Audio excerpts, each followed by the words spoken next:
welcome everyone. Eric Ullman and Jim Smartin of the real estate team. We came here today just because we have some information we thought was little time related and thoughts of information that we needed to get out and didn't want to wait to our next podcast recording of the community game plan. So here's a quick update today for anyone's thinking of buying or selling in Nova Scotia. There has been a change from the Nova Scotia Real Estate Commission that clears something up that people have been confused about for years. Yeah, we're talking about what's the new term, unrepresented party. What's that mean? How it differs from the customer status, what the risks are, and why you probably want your own representation going forward. Yeah, it's more about not always just calling the name on the sign. You're definitely going to get more services and better protection when you're working with your own realtor. So on to the next, we're going to cover that thing that you probably all heard of was also double ending. So let's jump right into that. Yeah. So first, let's go into, in case people are confused by what the unrepresented party is.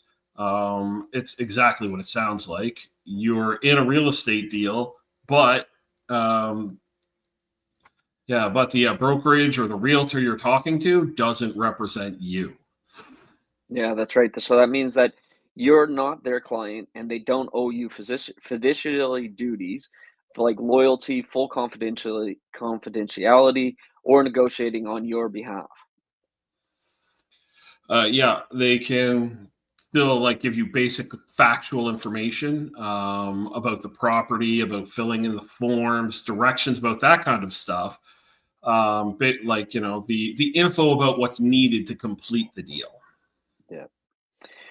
But here's the key. No one is going to be advocating for you unless you have a client relationship. Yeah. Before we called it the customer status. The problem is a customer, if you think any other field of work, is somebody who is still actually represented at some level. So now the Real Estate Commission with the term unrepresented party is clearly crystal clear. You're in the deal, but you're on your own side. And the realtor is not legally working in your best interest. Yeah.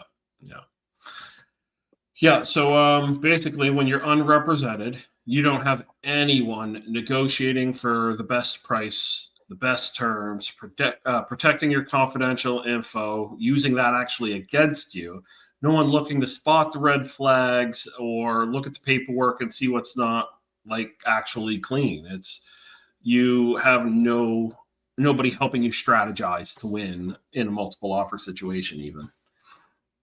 That's right. When you're on your own, you're unrepresented. It's like going into a card game where other players have a coach in their corner, and it's just you sitting there by yourself trying to figure out everything else on your own.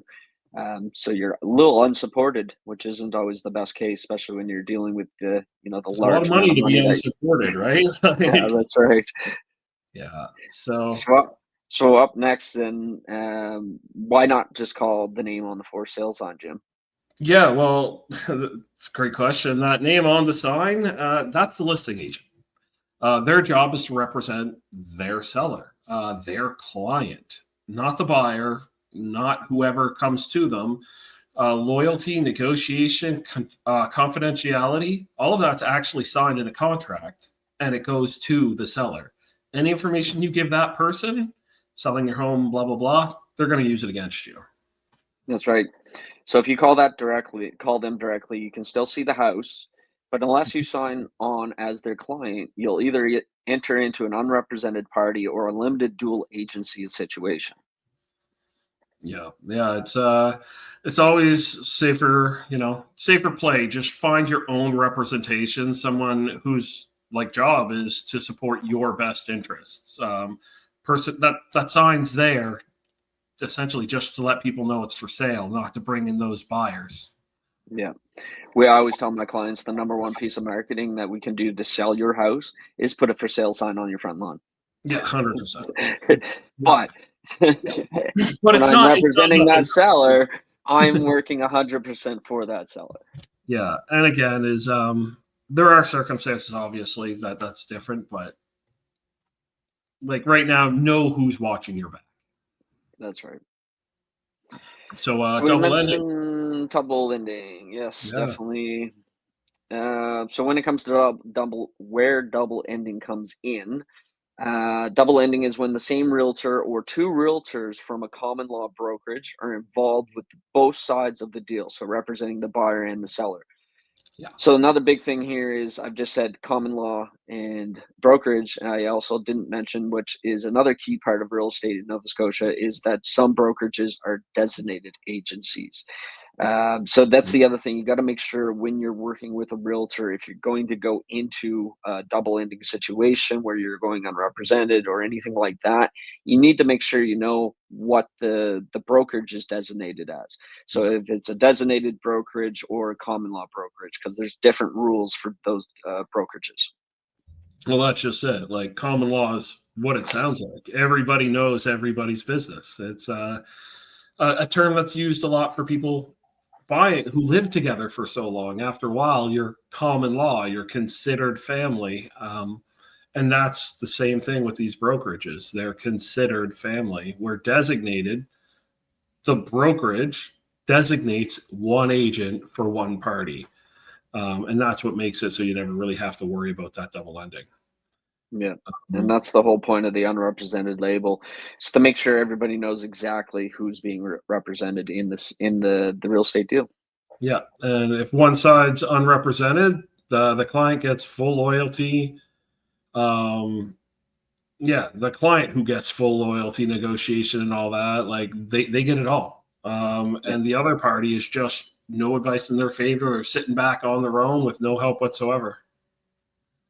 That's right. So if you do decide that you're in a double ending situation and you're in that unrepresented situation, and you choose to just stay unrepresented, just know the limits and make Hmm. sure your decisions with your and you make your decisions with your eyes wide open, but also make sure that you have a representative like a lawyer to Hmm. review all your contracts.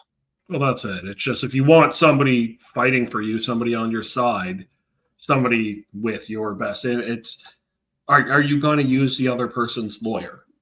Probably not. You're going to use your own Yeah. because you want to make sure you're covered throughout. You want that signed agreement. Yeah. Yeah, I mean, most lawyers will even say like there's a conflict of interest for representing both the buyer and the seller. Yeah. So it's the And same thing in real estate when we're representing the buyers and the sellers to negotiate on one person's behalf. yeah, and like again, is there's I won't lie, there has been multiple times where I've called another agent and asked them. Mm. I got somebody did a sign call. They're really interested in this property. I literally put the brakes on it right away. Yeah, I know nothing about it. Like they're going to be calling you. yeah, And like basically just so you know this is what happened.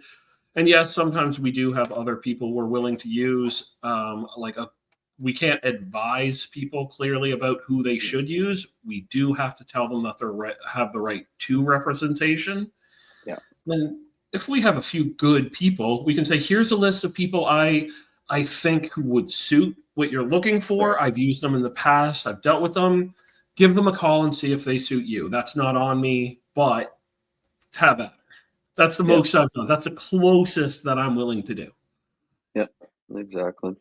But it is important that knowing this, knowing who's protecting you,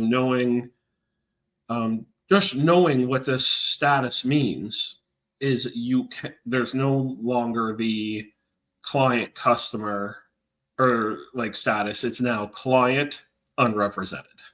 Right. Makes it really crystal clear, at least for people that doing their first time real estate. They're not the veterans sold 10, 12 houses in their lifetimes. I mean, it's definitely something that clears things up in our profession, which is really good. Yep. And so, to anybody watching this, sorry, this is our first time doing a nice, you know, Short, try to keep it short. broadcast. But the thing is we want to make sure we're doing these to make sure that everybody knows where they're secure. The whole point of community game plan is making sure that everybody's covered, everybody's educated. Yep, that's the biggest thing. So drop us any questions. If you have comments, you want to hear about anything else for our next videos in the future, please reach out to either Jim or myself, and we'd be happy to help. So real estate team's got you covered. All right. So if you found this helpful, please share with your friends, family, coworkers, acquaintances.